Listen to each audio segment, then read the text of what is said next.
dark of the night when the stars align, there's a place you can go where the stories unwind. Slavs in the chair bringing news from the skies. All things DC, it's where the truth... What's going on, everybody? Welcome back to another Thursday's The Watchtower, where we talk all things DC. Today should be an interesting show. I know the last few weeks we've been having guests. Well, this week we also have a guest. We're going to be talking about all things the Batman. There's always a debacle going on with that movie. We got some Superman stuff to talk about, as well as maybe a look at Lobo and Supergirl in the upcoming Supergirl movie. So let's get into it, guys. How's it going? I'm glad to see you all here. And, I'm just going to bring him on. Sean O'Rourke. What's going on, my man? I'm here in the flesh. I appreciate you having me on. I enjoy your channel.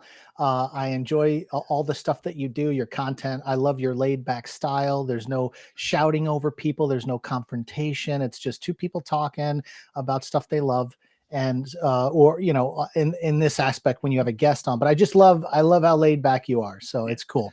Thank you. And look, I mean, I'm sure you've seen some of my videos where I have my series of videos where I simply say, this person is wrong about something, like I've done that with Matt, I've done that with Aaron, I've done that with a couple other people.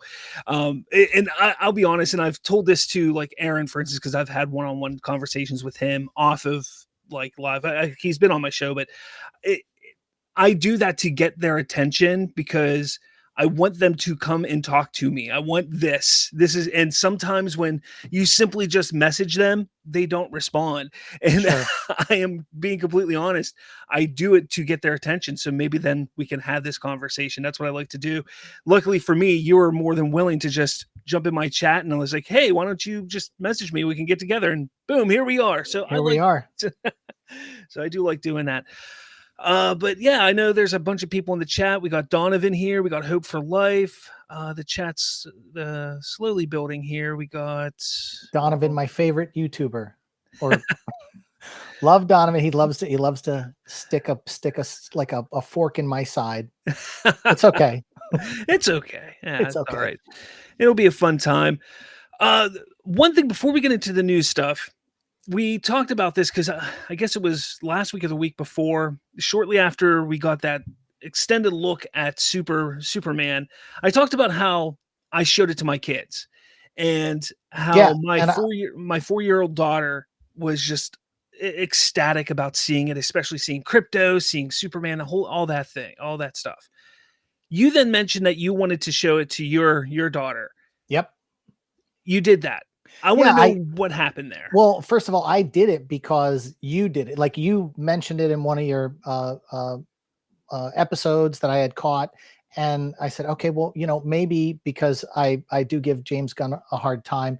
I said, maybe I'm looking at this wrong. Maybe we need to see it through the eyes of a child. So I had my daughter on my lap. I was going to film it, but then my wife was like, I don't want her on the internet. I said, okay, we have our Instagram and stuff where we share photos, but she didn't want, and I respected that, but yeah. I sat her on my lap and I hit play and I didn't say anything. I didn't say, hey, we're going to watch a Superman trailer. I did because I wanted a young eye to see it and just see what happens. So sure enough, she sits there. And when she saw Superman laying in the snow with the blood coming out of him, she was just like, her eyes were just like this. And she goes, that's Superman. Now she knows who Superman is because we've got, who doesn't know who Superman is, but she knows like my shirts and she knows, she's got books of female superheroes and she watches a lot of the Lego stuff and some of the other animated stuff that she gets on her YouTube Kids, and they'll have the Justice League stuff and Teen Titans and all. So so right away she said, that's Superman. And then, he does the whistle, and then you see the, Crypto coming in the snow and then as soon as he starts jumping on Superman, she, laughed and, was like, okay. And I said, okay, Superman's got a dog. And so she got that. And then, she, was just kind of like watching, and cause it's a short clip. I didn't show her the whole extended trailer, but then he gets dragged back to the Fortress of Solitude. Then the robots see him, pick him up, do the whole 9 yards. And I'm just sitting there, and we watched it and it finished. And then I stopped it when he started screaming and all that kind of stuff. And I said, what did you like about, the trailer. And she said, I like the dog. And she said, and I like 19. And I had to stop for a second. I've watched the trailer over and over and over again, but I guess I didn't remember the name of the female robot that just had the one line. Oh, he looked at me, but she connected with 19 right away, just like, okay, this is. And so I'm like, okay, well, she picked up on that. It's a female robot. She likes anything female, like that stuff as well. And of course, we've got a dog that's just turning 2 years old that we rescued last year. And so it's a very hyper pit bull that jumps around and everything. And when I do know when Superman got his arm, doing like this, that's what I do with my dog. She'll grab my sleeve and I'll wrestle with her on the floor. And so she's seeing this stuff. And I'm like, okay, that's cool. So, and then I remember when I saw the Christopher Reeve film when I was a kid, I was probably 6, 7 years old. And so kind of around her age. And so, yeah, I mean, like it's true that the children see it in different eyes. Now, I'm not a big fan of a lot of the new Star Wars movies. I mean, I like Rogue One and I like some of the stuff, but my daughter loves The Force Awakens, loves Rey. That's all she ever talks about is Rey and all that kind of stuff. And so it's like, once again, like I have my issues with The Last Jedi and I have my issues with The Rise of Skywalker and I blah, blah, blah, blah, blah, blah, blah. But I'm looking at it from a totally different perspective. And she's a kid. And so she loves Rey. She loves the Rathtars in The Force Awakens, like when they come down, rolling down and they're grabbing the people with the tentacles. So yeah, I mean, it puts perspective. And it should put perspective on a lot of the people on YouTube. And that's the one thing I got to hand it to Matt Jarbo. He always talks about what his kids like and what they don't like. And they change his perspective on things as well. So, children have an innocent way of looking at things without the 45. I mean, I'm almost 50, but without we've seen all the sequels to Superman. We've seen, the reboot or Superman Returns. We were kind of jaded with a lot of this stuff over the years because but they're not, they haven't seen any of it. So it's just a different perspective. Yeah. And I mean, that's why for a lot of people, when this extended clip came out and, I realized like a week or two before when I realized that Minecraft was coming out, I was like, okay, they're going to attach this to Minecraft. And then I was hoping that it was going to be something a little more spectacular because at first we were hearing it was going to be attached to IMAX screening. So I was thinking, oh, it's going to be something spectacular. Sure. But once it became a realization that it was going to be what it was with this crypto thing and everything like that, once CinemaCon showed it, it started to make sense that Minecraft, I mean, first off, I don't think anybody knew that Minecraft was going to be as big as it is right now. Yeah, yeah. But being the type of movie that it is, I mean, I have a 9-year or 10-year-old. He's 10 now. He's running around. All he wants to do is go see Minecraft. He wants to see Minecraft. Wants to see Minecraft. Wants to see Minecraft. But and he's already seen it. And he wants to see it again. Yeah. Oh, so wow, okay. Like but that age group, those kids want to see Minecraft. They want to go see this movie, and that clip is in front of Minecraft. Sure. And they understood this. For all those people sitting here talking about, and I know you're one of them in a way, saying how the marketing has been so abysmal for Superman, but maybe this is one of those times that the marketing was actually really smart in this way, because this clip really does attract the kids. This is for, this was a clip for kids, adults too, because I enjoyed it also. I'm not saying I didn't enjoy it. I showed it to my mom. I shared the text message back and forth from my mom on X saying, hey, watch this. What did you think? And she said she enjoyed it. She thought it looked really good. But for kids, they enjoyed it. They connected with it. And you put this in front of a movie like Minecraft, which for some odd reason is as big as it is. I don't get it. But for kids, it is. Yeah. I nodded off 3 times watching it. I know I did. And I was, and I looked over it. I was in a theater with about 20 people. And I looked over at my buddy and I said, what am I missing? And he was like, this is awful. And I was like, yeah, it's awful. And then I talked to some of the kids that were 20 and under.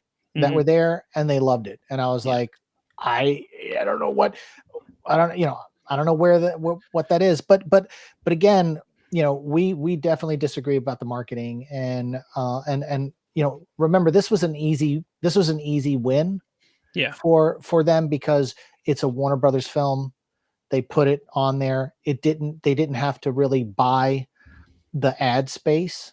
See, Not every necessarily. time a Yeah. trailer runs in front of a movie, it's purchased. Yeah. Yeah. I understand Okay, that. right. So it's like when you go to the grocery store and you see an end cap, that's Mhm. purchased by whoever is that end cap is stacked with. They purchase that real estate, and so it's the same thing with those. This was, and this is why, I talk about the Super Bowl. They really should have had the Superman trailer during the Super Bowl, because that was a big deal. But because Zaslav owns Discovery, they decided to go with the Puppy Bowl thing, and I don't believe that was the right move. And I will say that, yes, kids watch the Puppy Bowl. I didn't switch over for the Puppy Bowl. A lot of people don't switch over for the Puppy Bowl. They watch the halftime show and all that. And I know that they put the Puppy Bowl in the beginning at this time, but Mhm. but my issue is, I don't think when people are tailgating or people are having Super Bowl parties at their house, that they're truly putting their kids in a separate room and go, just watch the Puppy Bowl while we're out here drinking and party. And Yeah. I don't see that. But for Warner Brothers, because they've been hemorrhaging money left and right, this was an easy play because they own Discovery. So let's just go with that. And so those are some of the things that I'm just like, yeah, it's $6 million to buy a spot during the Super Bowl, but the audience is insane to reach. I mean, 130 million people, watch the Super Bowl. So I just feel like they missed the boat on that one.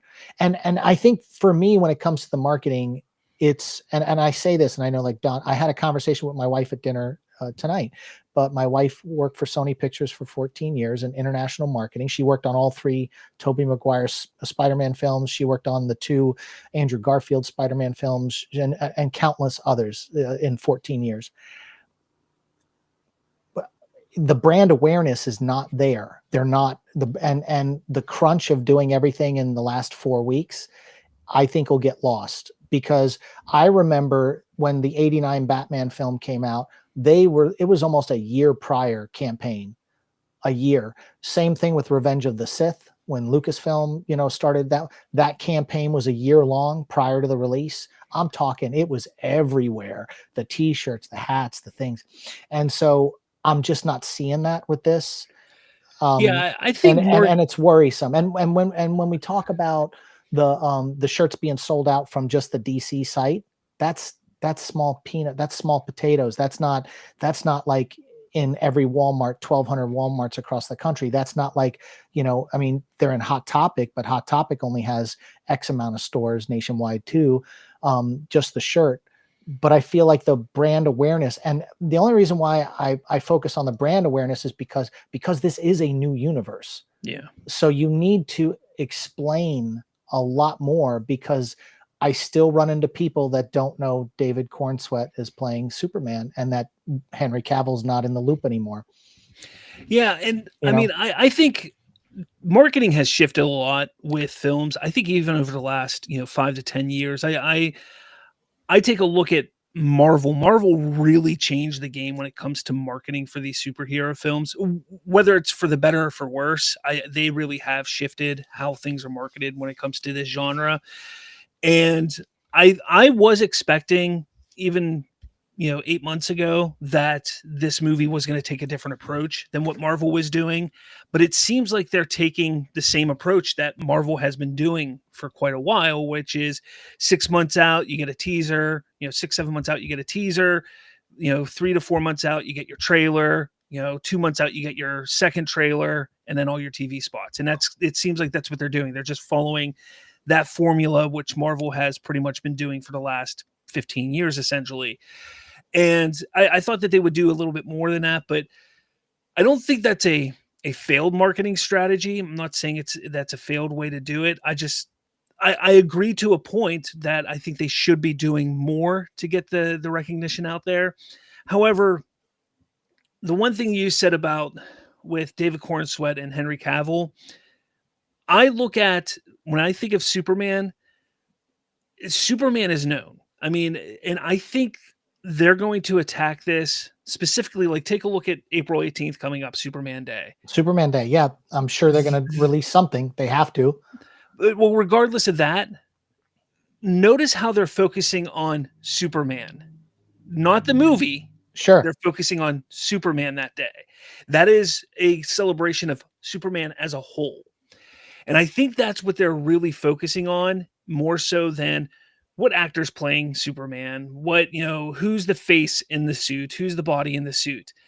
And I have always looked at Superman as, you know, I don't care. Like, yeah, I loved Henry Cavill as Superman. I did, but I also liked Tom Welling as Clark Oh Kent, yeah, Tom Superman. Welling was great. Yeah. You know, I also liked, you know, Christopher Reeve. I liked, what's his face from Lois and Clark. You know, I Dean like Cain. Dean I like. Cain, thank you. Yeah, Yeah. I don't like him personally. I think he's weird outside of that, but I did like Dean Cain. Yeah, absolutely.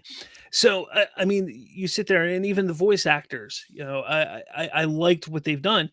So to me, it's not necessarily who is portraying the character. I think it's, if people see that S, if they see that suit, they're gonna know it's Superman.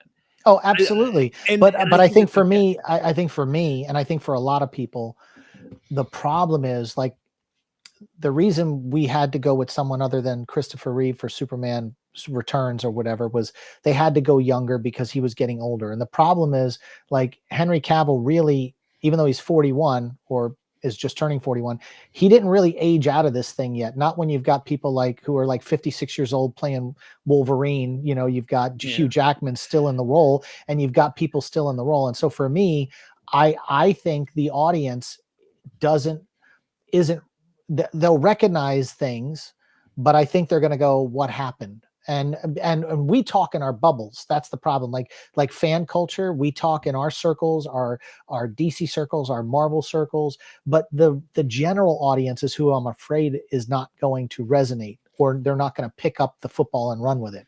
But we'll see. I could be completely wrong, and I hope to be wrong because I don't want it to fail. I'm just, one of the other things that I've been a little nervous about the marketing is, like, when you look at the original Superman film, it was just called Superman. When you look at Man of Steel, it was Man of Steel. When you look at Superman Returns, it was just Superman Returns. This is James Gunn's Superman. They're calling it James Gunn's Superman. It's in the credits, James Gunn's Superman. The only reason why Zack Snyder had the Justice League release of his cut was to differentiate it from the Justice League that came out before it. And it probably wouldn't have been called Zack Snyder's Justice League. No. But now they're saying James Gunn, and I know that, like, they're trying to capitalize on the Guardians of the Galaxy and all that, and I get that. But when I see James Gunn in the suit in the NBA ad with Shaquille O'Neal, and I see James Gunn in the Puppy Bowl, and I see James Gunn at CinemaCon stepping on David Cornsweet when he's trying to tell a story or a phrase. James Gunn seems to be, you know, with it, whether it's Peacemaker, his interviews with Peacemaker, James Gunn seems to be all consuming the marketing, and I'm afraid that even his ego can't see that, like, maybe they're playing checkers and not chess with how this is rolling out.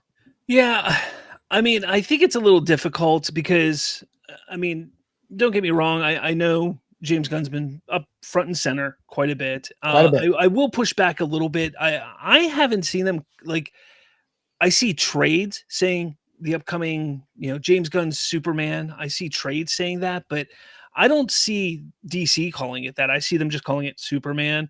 James Gunn's name is on the posters Everywhere. and stuff like that. Yeah. But it's no different than what we see with other movies where, you know, the director's name is on the poster with things. So I'm not too concerned about that. I think DC is basically just calling it Superman. But when it comes to the marketing, I take a look at it like this. When it comes to actors' involvement, obviously, and this, they don't really get involved much with the push until much later on in the marketing stint. So their Sure. faces aren't going they're not going to be out and about doing too much unless it's at a convention or like CinemaCon and stuff like that. But as for what they're putting up on screen, yeah, we got the teaser, the extended look. I'll say even an extended teaser of sorts, because the teaser was a little bit extended with the extended look. We got it, the TV spot, and then even the little Shaquille O'Neal thing. So we've gotten a little bit, and it basically we've had a decent amount. I won't say a decent amount, but it's Superman. We've seen a lot of some crypto, a good bit of, a little bit of Lois, and a little bit of Lex, and then some of the side characters sprinkled throughout. Other than that, it's been a lot of James Gunn going on interviews and doing a lot of talking about the movie. Sure. And I get that, but I also understand he's the writer, he's the director, he's the head of the studio. Absolutely. He's kind of the one that's going to be doing a lot of that talking. It's no different than when you see Kevin Feige out doing these press junkets and talking about things. He's the one talking. You brought up Zack Snyder's Justice League. Do you remember the build up to that movie? He was the only one talking about it, Well, yeah, but absolutely. And I even know that, when they had some of the screenings, he would be there with panels and things like that. And I get that, because I think people wanted to hear his side of what happened. And, it's a little bit different than that's hard to connect the tissue, because I don't remember seeing, Zack Snyder standing next to Superman in a beer commercial, going, "Hey, what's up, Superman?" That didn't happen. Yeah. You know what I mean? Like the NBA stuff. And I understand, James Gunn comes from Trauma, he's very goofy, and all that other kind of stuff. And so I know where he's coming from. I just wonder if he's stepping on the toes. And I guarantee memos have gone out to all the press. Don't ask about Henry Cavill. Don't even ask David Cornsweet questions about filling the shoes of other Superman that have come before. They have sent out the memos, and the press will not be talking about anything or even comparing like that. And that's fine, because he needs to establish his new universe. Yeah. But I do worry. I do worry, because I worry. I look at the numbers of on HBO Max or Max. There's 150 million subscribers for Max, but how many people are DC fans? Some people literally, like my wife, only watches Friends, and it's all on Max. That they've got it exclusively because they own it. Yeah. And so there are people that only want to watch The Sopranos in reruns, or only want to watch some of the newer shows. There's a finite number of DC fans. And what we've seen as the track record since, if you want to go Black Adam, like every movie, the attendance for those films have failed, even though they've been decent films. I thought the Blue Beetle was great. I did too. I thought it was great. But no one showed up. Unfortunately. And so I worry that people still, even if they have that mindset, that they just won't show up. Yeah, I get that. I do. And I was very, very adamant about my stance when James Gunn came in and he was like, "So we're going to start a new universe, but I'm keeping Peacemaker." I was like, why do that? Like, that was right. really, really a bad idea. I've been critical of that. He said he has a way in. I said, okay, look, you say you have a way in. Let's see what it is. But I really think you should have just started fresh and new. Like, you should have started fresh and new. And I think that could hurt a little bit.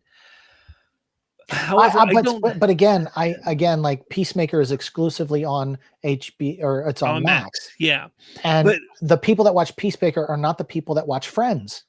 Exactly. Or watch The Sopranos, because that's more like probably people in their 50s and 60s are like watching reruns of The Sopranos or watching some of the other shows. And so I don't think the people that watch Peacemaker are going to be upset whatsoever with the pivot, because they're already bought in to Peacemaker, and it's whatever he is setting up will be on a joke.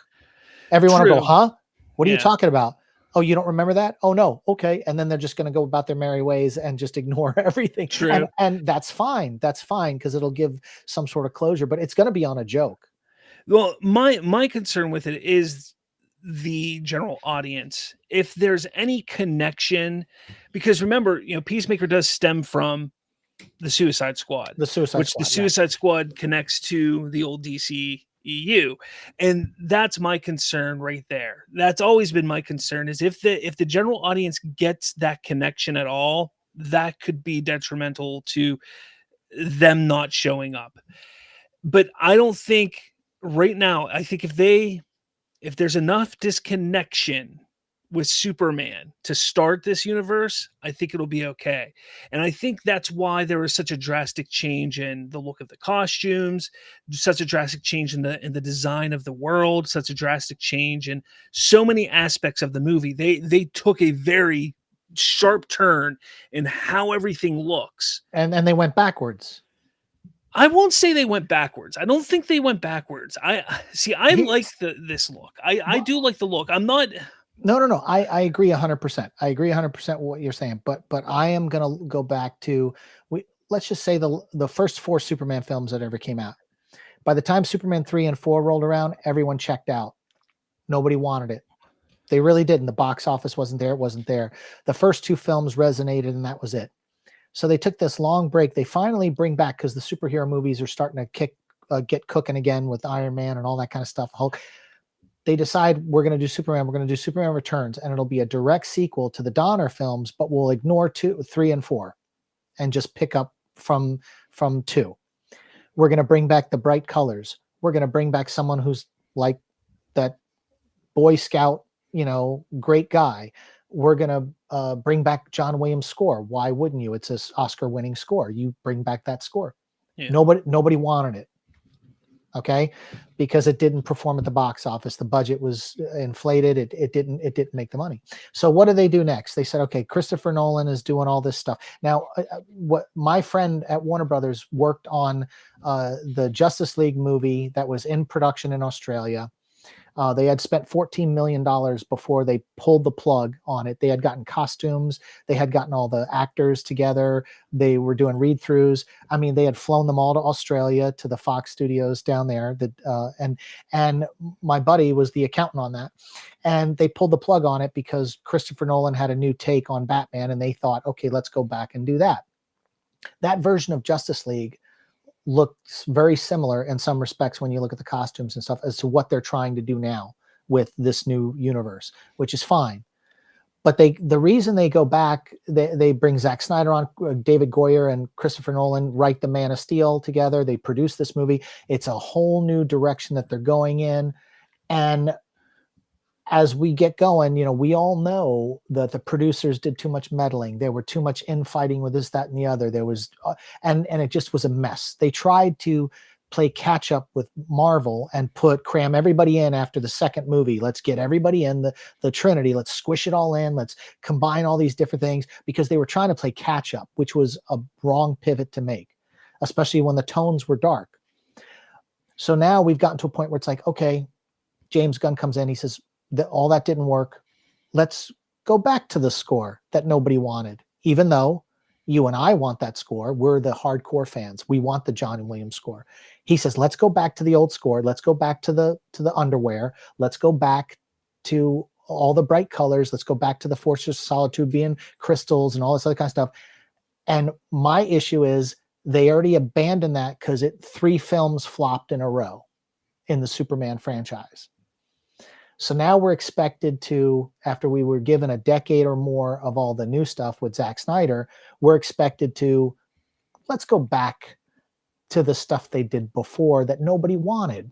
And that's my fear from a storytelling perspective, that they're going back to milk a well that nobody wanted anymore. And I think that's a fair criticism of the property, even though, yeah, this is James Gunn. Yeah, this is Guardians of the Galaxy. He did a great job. He's awesome with Marvel. He's all these characters. He's great with ensembles, putting all these different people in. He can cram 20 people in a movie, 20 characters, and do a good job with it.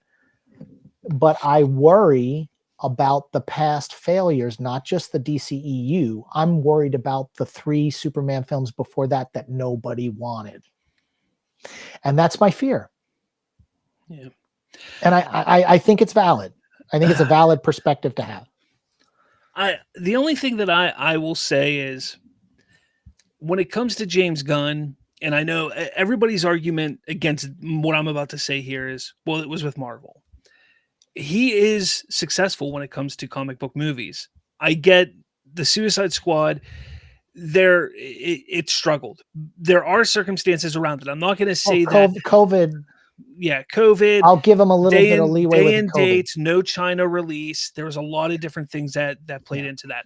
I'm not going to sit here and say that it would have been $1 billion movie. Not saying that at all. I've never said that, but it definitely would have made more than $100,000 or $100 million that it made. Like it probably would have made closer to 4 or 5, maybe even 600.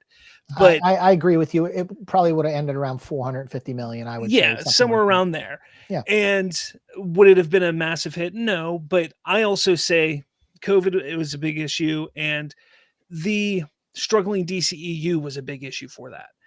Yeah.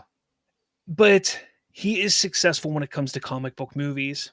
And whether you want to, people want to sit there and say, oh, it's because it's the Marvel brand behind it. I would have said yes with Guardians 1. Guardians 2 was not a great movie, but it was still decent.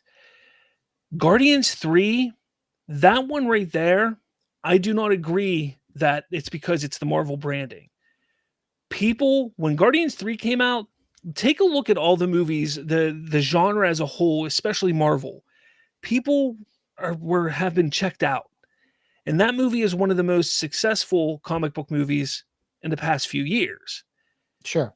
And that shows me that James Gunn knows what he's doing. People trust James Gunn. People like James Gunn's movies, specifically in that genre.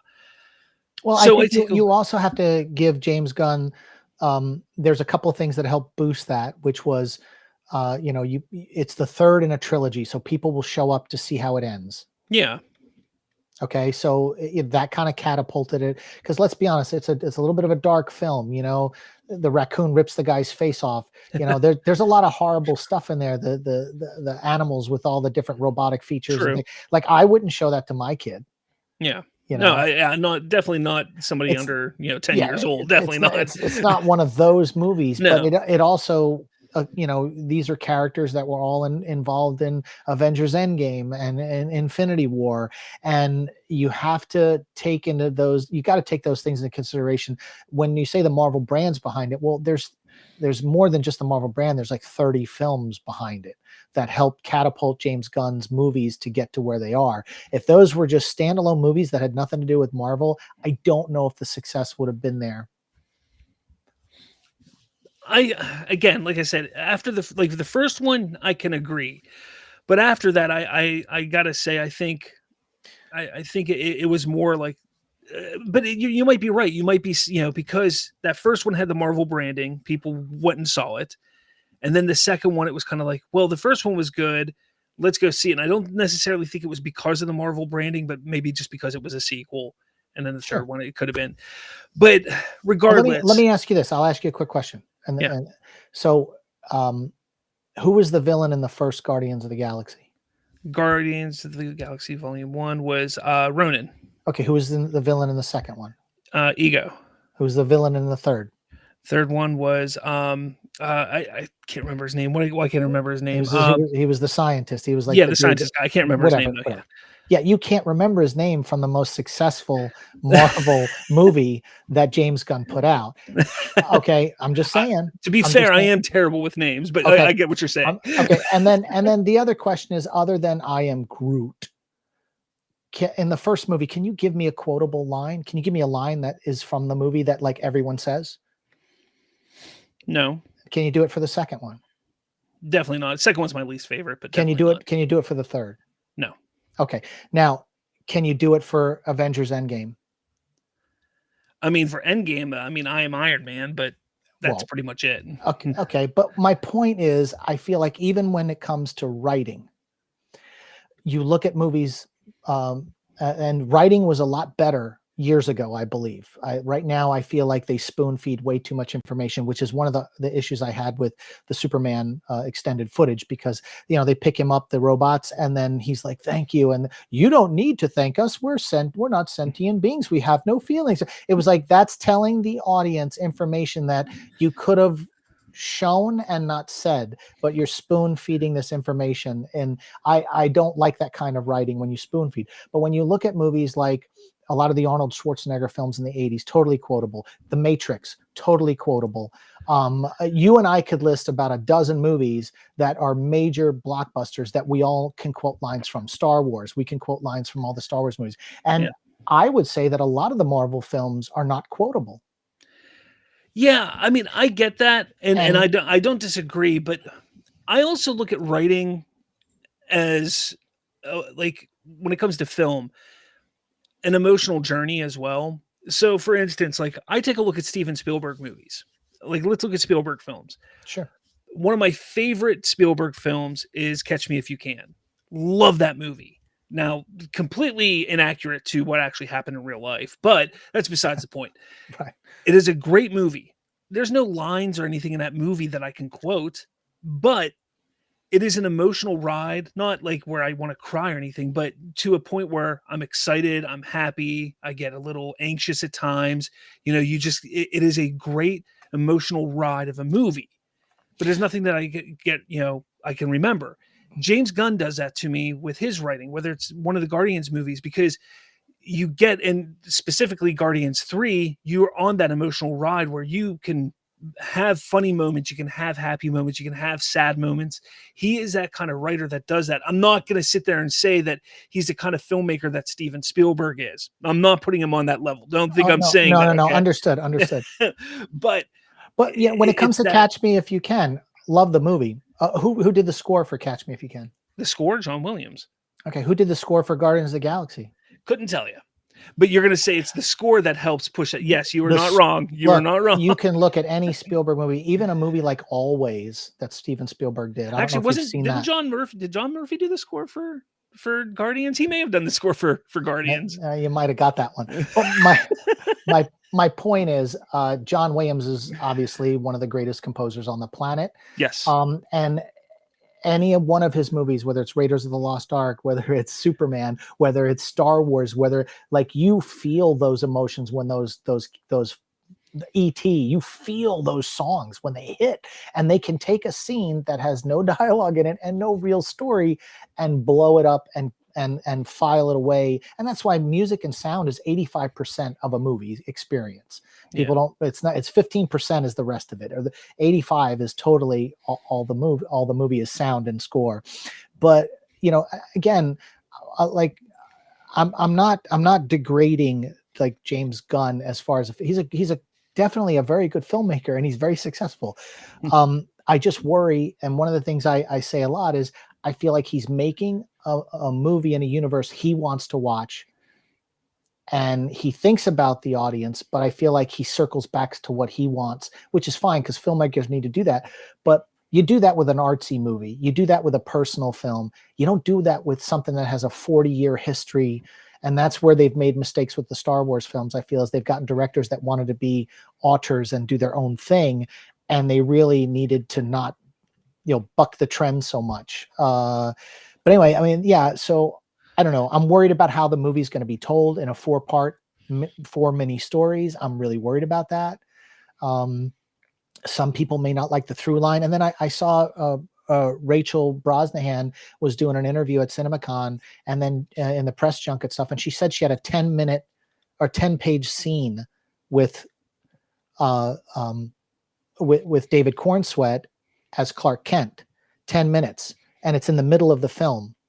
And now, hopefully, if the test screenings and stuff is true, because people have come out from the test screenings, they've said there's a 10-minute, just long, like you're looking at your watch scene with Superman, with Clark Kent, not in the Superman outfit, Clark Kent, and Rachel Brosnahan as Lois Lane. And like he has a tendency in his writing to spoon feed information to the audience to let them know. And one of the reasons why I think they're doing these 4-part little segments is they have to explain this as a whole new universe. So here's the whole thing with Mr. Fantastic. Here's a whole thing with Lex Luthor. Here's a segment, and then they'll all tie in together like Pulp Fiction at the end, whatever the case is going to be. But I feel like the lifting of this movie, when it should be a Superman film, truly is. And I know he said, this is just a Superman story, and it's not establishing all that, but he's got 4 mini stories that have to establish all these characters for his universe. I worry they didn't learn the lesson from Batman versus Superman when they tried to bring all these people together as quick as they could to blow up, to catch the Marvel train. And to me, that's an issue. I'm scared for DC if this goes that way. Yeah, I mean, we still don't know for a fact whether that's how the film will play out. I'm interested. Like, if that's the way it goes, I'm kind of curious to see how it plays out. I'm not 100% sold on it, but I mean, yeah, I guess I trust his writing. I do. I trust his writing. I just don't know if it's that bad. Like, test screenings, we're still 3 months away. 92 days. The test screenings that they are showing now could be cuts from 2 months ago. Absolutely. You're absolutely right. So we still don't know what they're looking at now. And honestly, at this point, I have no reason not to trust. From what I've seen from Gunn to this point in his career, I have no reason not to trust that this movie is going to be good. Well, I say great. I hope it's great, but I have no reason not to think that this movie isn't going to be good. And that's where I stand. And there's going to be a lot of noise, a lot of people sitting there saying what they're going to push their own narratives. I know I push my narrative that this movie is going to be great. I of course I am. And there's going to be other people that push it. It's going to be terrible because they want the Snyderverse back, or they want DCU to fail because they want somebody else in charge or something like that. And it's just all noise. The Snyderverse isn't coming back. That's the stupidest argument I've ever heard. And I hear it all the time. And I've been accused of being a Snyder bro. And I'm like, wait a minute. There's a lot I didn't like about that universe. I was like, I didn't want to see Batman and Superman fight right off the bat like that. That was stupid. I wanted their relationship to grow and be friends. And I have my own problems with how dark those movies were, but I think the actors did the best they could with the material they were given. Same thing with Brandon Routh. I think he did a good service for Bryan Singer and gave the best performance he could, but the script was lousy. And, so I don't know. I just worry about that. One of the things that, when we go back to the marketing, these tariffs and stuff, and I'm not talking about how they may not release the movie in China. The movie may not need a release in China. It may do well on its own. But I looked at Super Pets. That was the one that came out, that didn't do very well in the United States, but it did well overseas. It pulled in $200 million, but a lot of its money, did come from China. Or no, actually, it didn't get a release in China. It didn't release in China. I'm confusing it with one of the other ones. But if there's a delay in any of the product, the shirts, the toys, because of tariffs now, there are people that are on YouTube that are business owners, small business owners, talking about how their tariffs went from $25,000, for a shipment of stuff to $340,000 overnight. And even DC, Warner Brothers, with their deep pockets, they still have to get that stuff over because it's all made over there. All the toys, everything. Once they're designed at Hasbro, they're sent overseas to be mass manufactured. If we don't have any of the toys, if there's not little plastic things for the Happy Meals, because there's this could really derail. And one of the other things that I've brought up is David Zaslav is good friends with Trump. He was just seen with Elon Musk over at one of the tennis events. Mm-hmm. He was at, and China may be like, we're not going to let Superman come into our country. We're going to delay sending all the toys. We're going to delay because just to do payback. And, when you looked at what Canada did, I don't want to get political, but when you look what Canada, when they passed their tariffs, they targeted red states. So they went after Tennessee whiskey. They wouldn't let whiskey, they wouldn't let, that stuff go into their country, and they targeted their. So if you don't think the Chinese are going to target their stuff, knowing Superman's going to be so big, they, if this thing isn't resolved, and especially because they manufacture these things months in advance, they're probably sitting in containers ready to come over, and yeah, that's a problem. And I think people need to realize that as well. Yeah, you're not wrong. And I mean, even with China, if they were to not release allow the movie to release there, I will say this, that movies have been, the revenue hasn't been huge over there for China for a lot of movies. Some of the bigger movies in the past few years, their revenue has only been about 10 to 15% coming out of China. It's been getting smaller and smaller. It's still a nice chunk. I mean, I'm not going to sit there and say that's not money that Warner Brothers or DC Studios want to just leave on the table. They would like to get that, but it will hurt. But it's not like you're not sitting there talking about $500 million, $600 million or anything. You're talking about maybe $100 million, $200 million at most. That's high end, like really high end right there. You're looking at 100 to 200 million. But that's if the movie doesn't go over there. So that would be box office. And internationally, though, that was something I wanted to talk about today. Is it will be released 2 days earlier internationally in some areas. Ooh, they're gonna bootleg that. So, oh man, yeah. So torrenting is look. I work in the film industry, and they BitTorrent stuff. It's built into the profit and loss sheets already. They already know like X amount is going to be. But it's just this is not the movie you want to get released 2 days early. But I mean, it releases the 11th in the States, technically the 10th. So a lot of us, like you and I, we're going to go see it on the 10th anyways. I'll see it at midnight or whatever. Yeah. Yeah. So, I mean, we're going to see it early, on the 10th. So it's really only 1 day. And if you think about it, the biggest concern that we then have is more so leaks, because it's going to get out on the web probably within the first 48 hours. But a lot of people are going to go see it anyways. Well, I mean, you saw this? You saw the scene where it's Fantastic, right? Mr. Fantastic, that one character from Fantastic Four. No, or Mr. Is it Terrific? Mr. Terrific. Mr. Terrific. Yeah, I'm sorry. So Mr. Terrific, some of that behind the scenes footage leaked where he's like running in the middle of the street with a box of milk bones. Trying to jump up in the air to hand it to, that's that kind of. I don't know where that plays in the movie and all that stuff. It's obviously in maybe the one episode where Mr. Terrific is in it, but I worry about that kind of stuff. And then if any of those scenes leak out ahead of time and make it online, it could without people seeing the rest of it, where it could be totally action packed, totally out of context. People might go, "Oh, that looks bad," and it's like, we can't have the leaks. We're going to get the leaks. It's a shame. Leaks are a shame. It's really tough. Yeah. That's why marketing has to come into play and really show off some of the action sequences. I hope that's, with the. Well, and that's the thing. So far, we haven't really seen Superman do anything super. No, I mean, saving a child. That's pretty much it. Yeah. And then the punching through that prison he's in, the glass.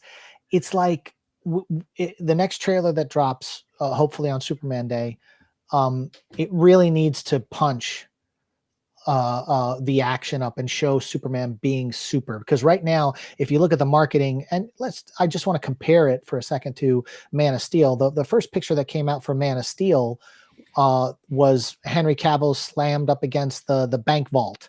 That was the first image that came out. The image that we get from James Gunn Superman is him putting his boots on. Oh, that was terrible. And so like, and then, even on that one, James Gunn puts out another picture of him with his boots in the snow. And I get what he was doing. He's like, oh, this was the first day. This is the first steps, but people want to see Superman do something super.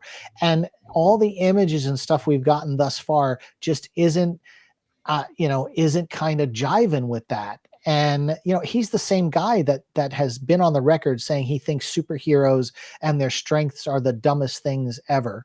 I mean, he said it, like he's on the record prior to doing all the comic book movies. His feelings are out there about how he feels about super characters. Yeah. And so I I worry. Yes, that shot's great. Love that shot.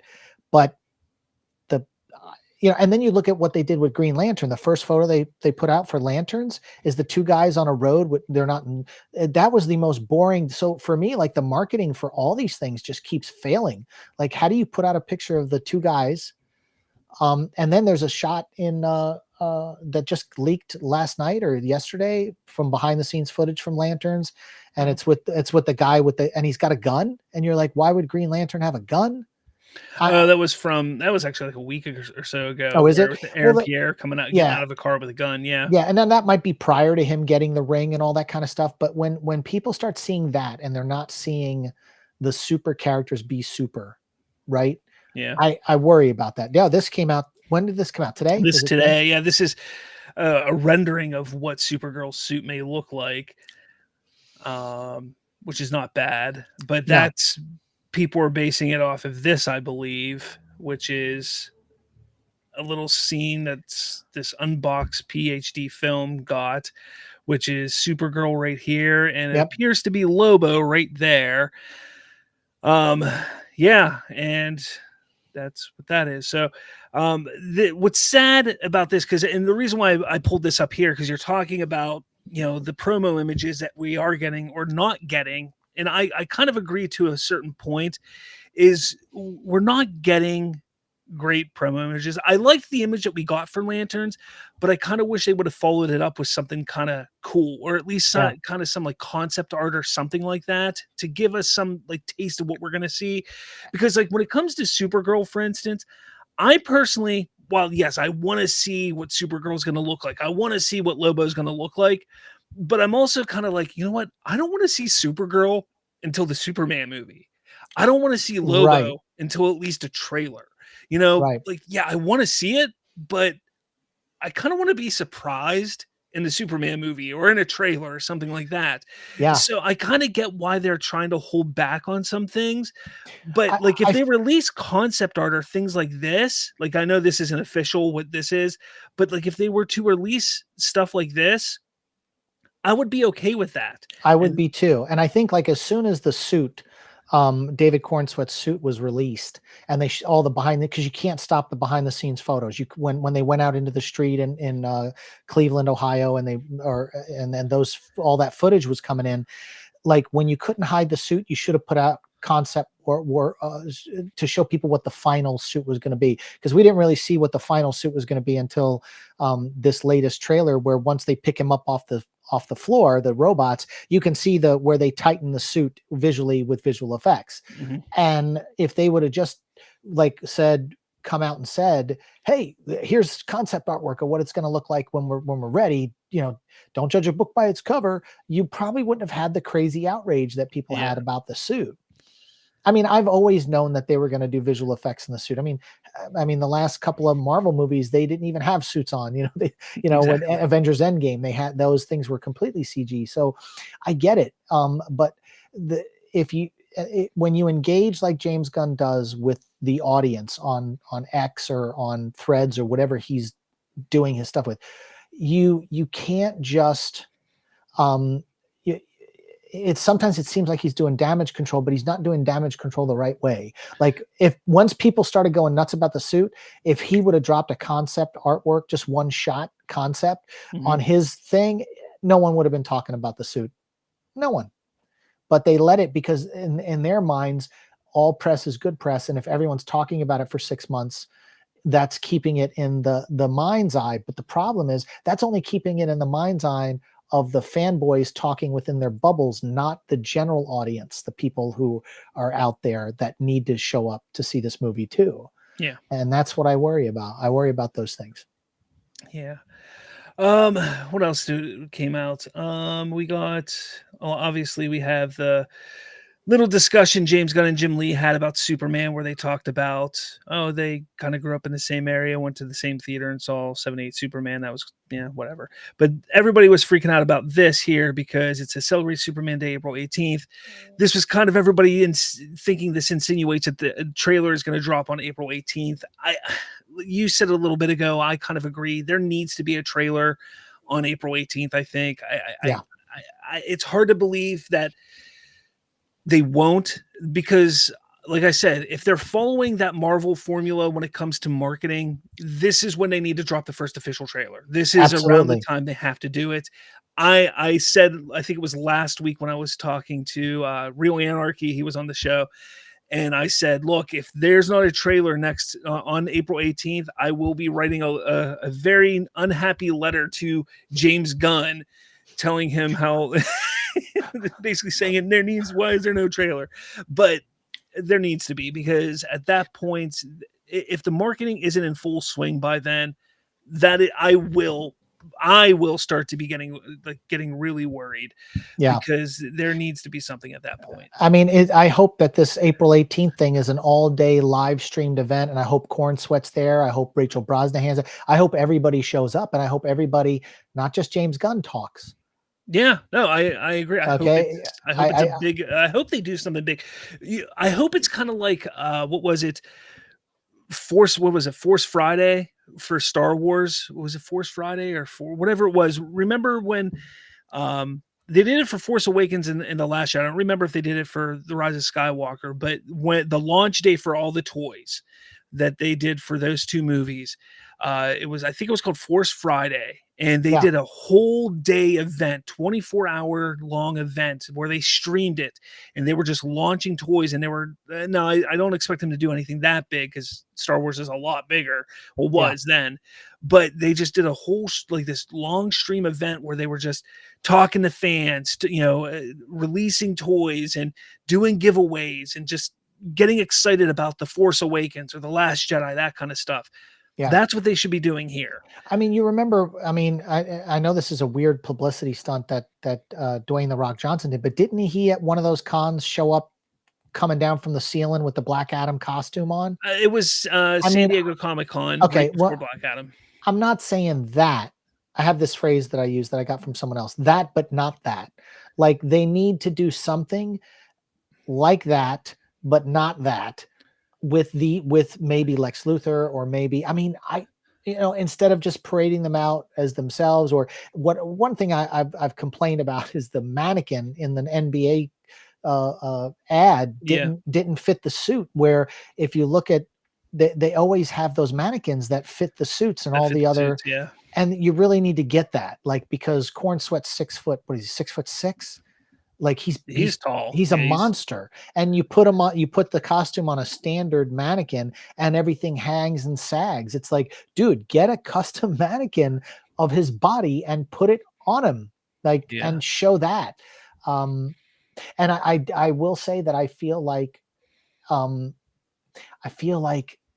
Henry Cavill needs to come out and say he wishes David, he never said anything. And I know whatever problems he has with Warner Brothers because of how they handled that stuff. But I feel like if he came out and said, guys, support this movie, support Superman, like, support David Cornsweat, like, I think that would be a big boost and almost be an olive branch to the DCEU people that fought those people, the Snyder Bros, those people. It would almost be an olive branch, to get him to come out and support it. You would think so, but I mean, I would love to see Henry do that. And I think Henry would probably do something like that. Maybe. I don't know. I've heard some stories about him, but his fans, the Snyder fans, I don't think would care. I don't.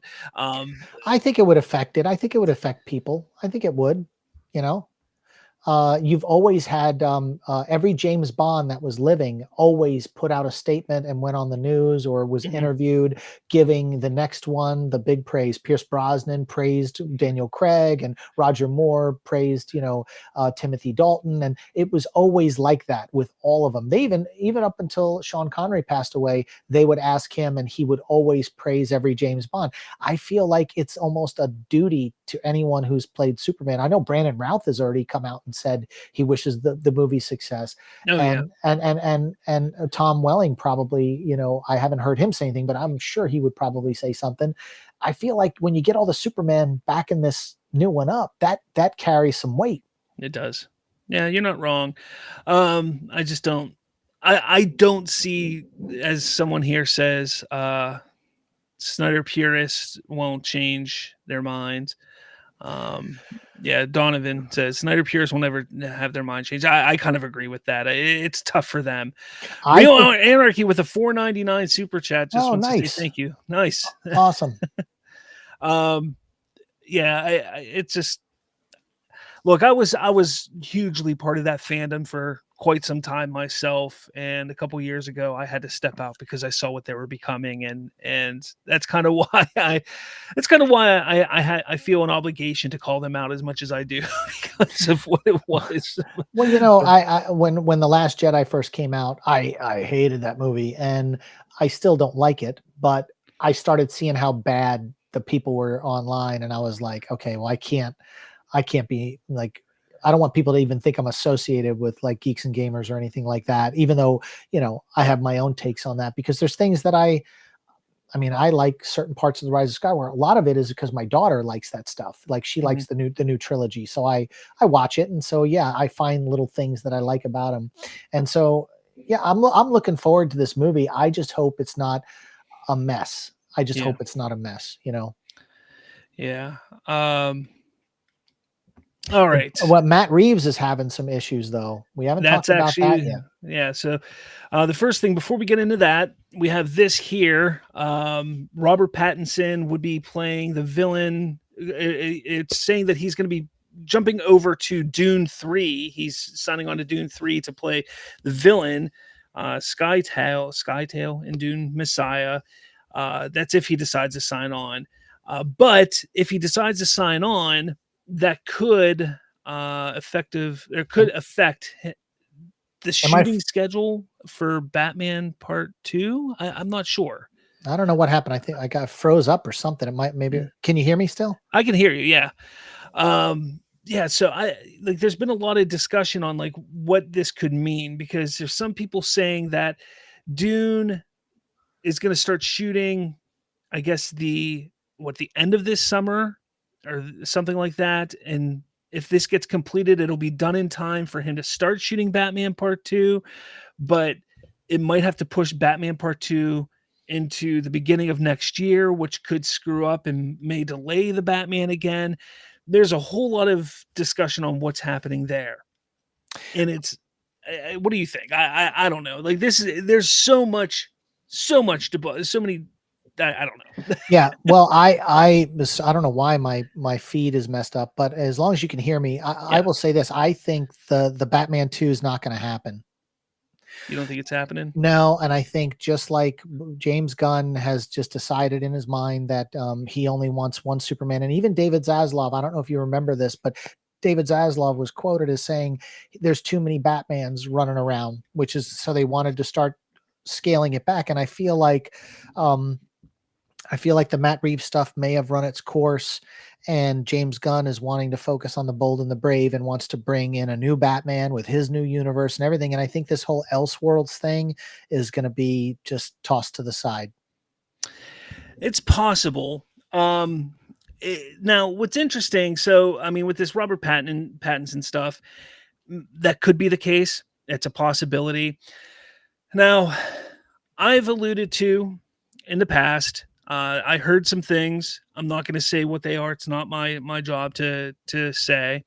But there are some things going on in Matt Reeves' life. And then there's some other people that have alluded to it as well. Now, Grace Randolph decided to say something on her show the other day. Probably took it a little too far. However, I'm going to say this. Don't believe everything you hear. Because sure. Do you think it might be an illness? Look, what I've been told, if what I've been told is accurate, I can tell you Grace Randolph is completely inaccurate in how she said it. I can tell you that. But what it is she shouldn't have said anything like that at all. Okay. Now, and to me, when I take a look at that, when I see what she did there, I'm kind of like, why even say anything? Like, if she knows anything, if she knows what I've heard, why say anything? Like, just say what I've said. There's something going on. Leave it at that. Well, if there's any history that we can reflect on. We can look at what happened with Zack Snyder after his daughter died. And what did they do?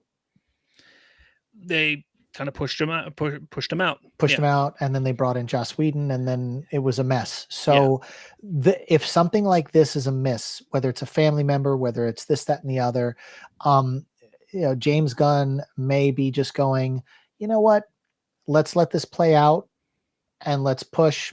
And then that they probably called up Robert Pattinson and said, hey, can we get the one people forget? I mean, he's done a lot of Warner Brothers movies. Yes, Pattinson. He's very much in that family. He is in that family. And so they probably were like, all right, let's give the Batman 2 some time to breathe, to work out all these bugs with whatever crisis is going on, because maybe they've learned the lesson of what not to do when they did what they did to Zack Snyder when his daughter died. People have to grieve. People have to get through. If maybe a family member that's close to him has cancer, who knows? I mean, we all are affected by these things, and I just hope that everything works out. But it is show business, and James Gunn may decide, all right, there's too much going on with whatever drama's going on, whether it's health reasons or what. Let's just go with the bold and the brave, and we're just going to keep pushing with this new universe. Yeah. So. Now, I don't know if you've heard my opinion. My opinion has always been that when DC Studios started up, I personally think they should have just scrapped it all. Like they should have. Like I understand why they kept pushing forward to make Batman Part 2, because it was a moneymaker. It made them good money, and it could have made them more money, that kind of thing. Yeah. But I've always thought that the focus should have been, if they were going to make a brand new universe, just like I said earlier, that they should have just push Peacemaker, scrap Peacemaker season 2. Like, don't do that. You just start brand new, fresh and new, no Elseworlds, no nothing, start brand new. And then eventually you can do your Elseworld stories. Like that's how I've always felt. Like, I know Batman Part 1 was a big hit for a lot of people. I didn't like it, but yeah, I didn't like it either. I thought it was too long. Yeah, I fell asleep multiple times, but I didn't doze off, but it could have shaved about 20 minutes. I could have shaved 20 minutes off that movie in the edit. And that was one of the problems that Warner Brothers had with Matt Reeves when he turned in that first initial script. There was no action in it. It was all sleuthing with an eyeglass, being the detective. And the Batmobile chase scene was added, and so was the nightclub fight. Because there wasn't any action in it. And so when the trailers came out, the only things in the trailers were the Batmobile driving down the road, and all that stuff, because they knew the movie itself was a drag. And when you have to tell the writer and director of a Batman movie, Batman actually has to fight in this thing, or has to drive the Batmobile in this thing. Like, what are you doing? Like, in his version, the Batmobile was always up on a lift, like not being worked on, like wasn't ready yet. And because it was year one, and it was all him learning how to do all this stuff. And yeah, Warner Brothers came back and said, dude, you got to add this. And then they panicked before the movie came out, and they put only the action sequences in the trailers, because they knew if people knew how long and boring the movie was, that people may not show up for it. Yeah. And then word of mouth kind of, I think, when people heard how boring it was, and I think this is an honest take, people tapped out on it, and that's why it only made 780 million or 770 million, whatever it was, because it could have probably done $1 billion. It should have done $1 billion, but it also, when you have a runtime like that, 3 hours plus, with previews and everything, you cut out one showing a day. See, I managed movie theaters, for 6 years, back in 91 to 97. But anytime a movie came in, like when Titanic aired, we were like, what are we going to do? This movie's like, almost 3 hours long, and you had to cut out, and you lose an entire screening, which is of 300 people. So you lose money that way. And a lot of these movies, there's exceptions to the rule, like Avatar and stuff, but those are more event movies. They only come out every 13 years. They're not showing these movies like Marvel movies or Batman films back to back to back to back. You can't have runtimes. You can't have 3 hour runtimes on movies. They got to start getting them down to 2 hours. Yeah, you're right. It was too long, and there wasn't enough action. But again, I mean, if this movie doesn't come out, if they end it. I think it was a, you know, a good one-off Batman movie, and that's not a bad thing. Yeah, Like, there's not a no bad thing. reason, there's not a reason to always have multiple films with these movies. And that was something years ago that when I was doing my podcast, Bridging the Geekdoms, that I used to have people on that show, and we would talk about that. Like, why don't they just do one-off movies from time to time? Like, there's no reason not to do that. When I was really big with the DCEU, and you know, there was people that didn't like the DCEU, and they would be on my show, and I'm like, well, you know, why don't we like try and get the word out? Like, hey, hire somebody to do a one-off Batman movie. If you don't like Ben Affleck, why don't they make a one-off Batman movie with somebody else? Like, why don't they do that? Now, obviously, that was back then when none of us were really smart, but the superhero genre was so big, it probably would have made money. Yeah. But you know, financially, that's not a smart move. Well, yeah, in essence. But they do the one-off Joker, you know, yeah, and that made $1 billion, and then they were like, well, let's follow that up with a musical, and then that made 200 million. Like, like I don't get it. I don't understand. Like, what were they thinking? Like, they should have put Joaquin Phoenix in the Batman. For, like, if they'd announced that he was going to cross over and be the Joker of that universe, oh my God, it would be insane. Instead, we get that weird Barry Keoghan distorted face thing in that so deleted ugly, scene. so Thank God it terrible. was a deleted scene. But I mean, if that's what we're looking forward to when it comes to that, that no one's going to buy that Joker. No, No. not at all. Not at all. No.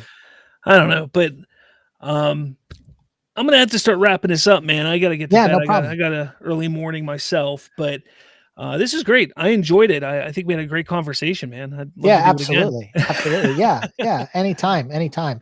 And it's so good to have Donovan in the chat. You hear that, Donovan? He enjoys having you in the chat, man. I do. I enjoy all his takes. They're good takes. He doesn't like mine, but Yeah. but thanks for having me on, and thanks for and I appreciate your show. I think it's really good. I love what you do, and you know, you put a lot of work in thumbnails, and all your post production is just really, really sharp and on point. Me, I'm lazy about all that stuff, but with my channel, because you know I'm busy.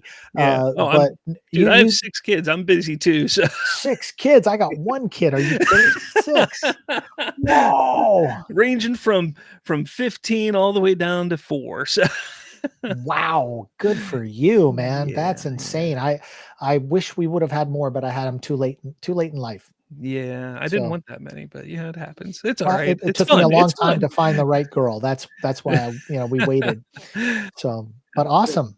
Yeah, but I mean, where can people find you? I mean, look, if anything, you know, I know there's some people that disagree with you, but I think people are going to want to follow you to hear, because I've been seeing a lot of people in here saying, "Hey, you got some great takes, you got some good opinions here." So where can they find you? Yeah, I mean, you could just my YouTube channel. You know, that's really where you can find me the most, and that's it. So you know, just search out Sean O'Rourke, and when you see me, just subscribe and like if you like. My channel's not monetized, so there's no ads, so you don't have to worry about ads. And you know, I just do this for fun. For me, you know, I don't, because I work in the film industry full time. I don't. You know, there are times when I get on a movie or a TV show and I'm busy for 4 or 5 months at a time and I don't post anything. So like my content kind of ebbs and flows. But shorts have been really cool because I can do little quick things Yeah, when I'm on set. Because a lot of times I'm on a movie and I sign NDAs on everything that I do. And yeah, and some of my takes, like I have good takes because I've been in the business a long time and I'm on set and I see things. And then, you know, I know Donovan gives me a lot of flack, but you know, my wife's got a really great track record with Sony Pictures, and I've done quite a bit of stuff in the industry. And if you look at any of the movies or TV shows I've worked on, and then you go and you know, you got 600 credits on some of these movies that I've done, big visual effects movies. And when you start looking, and if you dig deep enough, you can find out that, you know, there are people I'm connected to that would blow people's minds. And so, you know, I remember I was one of the only ones, I think, that called James Gunn taking over for DC Studios, but they were waiting to make the announcement until after he was married because he wanted to go on his honeymoon because he knew he was going to have to jump in. And for months prior to them announcing James Gunn, when there was this back and forth where they were going to go with this guy or that guy, I had heard somebody on one of the Warner Brothers things that I had worked on. I had heard something, and I kept teasing James Gunn on Twitter when I was on there at the time. I kept going, "Hey, when are you going to tell everybody? Hey, what are you going to do with all that money when you become the head of DC Studios? Hey, what?" And the thing is, he always engages with people, but he would never answer any of the stuff that I would get into threads that were really hot, and I would say something along those lines. And I've got all the receipts. I even did a video on my channel of every time I hazed prior to the announcement. I knew it. And so, you know, some of my takes are pretty good. And I hear things, and I got friends that work in visual effects, and I hear things. Yeah. You Yeah, know? interesting. Somebody did have a question just for you. I didn't know if you Yeah. wanted to answer that before you got out of here. Oh, what was the I was Danny McBride's stunt ass double in Eastbound and Down Oh, okay. All right. Interesting. in 3 episodes. Yeah. Yeah. Interesting. All It's a right. good story for another time. I actually Another think I have a video on my channel where I tell the story, I think, Okay. because I've got 1,000 videos on my channel, and I had just recently done one on Val Kilmer, because I had worked on a movie with Val Kilmer, and you know, got to hang out with him, and we went grocery shopping together and did a bunch of stuff. And I have a really good video on Val Kilmer. But yeah, so I've got some fun stuff. I'll try to do more of those videos. But I just saw The Working Man, which was really good. I don't know if you had a chance to see that one. I haven't gotten to see it. I No. just saw it last night, and I haven't done my video on that one. I'm going to do one on that one. But all my videos are short now. My reviews are, because I see the retention. You know, I don't try to do too many long ones, and I just try to get to it quick. You know, and just get to the take. But I think I'm going to go post something for Donovan in my posts. Well, enjoy. I love this guy. Thanks for having me on, and thanks No for problem, having such a great back and forth, you know, with everything. Is really good. I'd love to have you. I don't do a show on my channel anymore like I used to years ago, but I'll come back anytime you want. Perfect, man. Thank you so much. Have a good night. You too. All right, everybody. Thanks for checking us out today. And yeah, make sure you next Monday I should have a live show for my normal show. So yeah, check me out next week then. With all that said, I will check you all out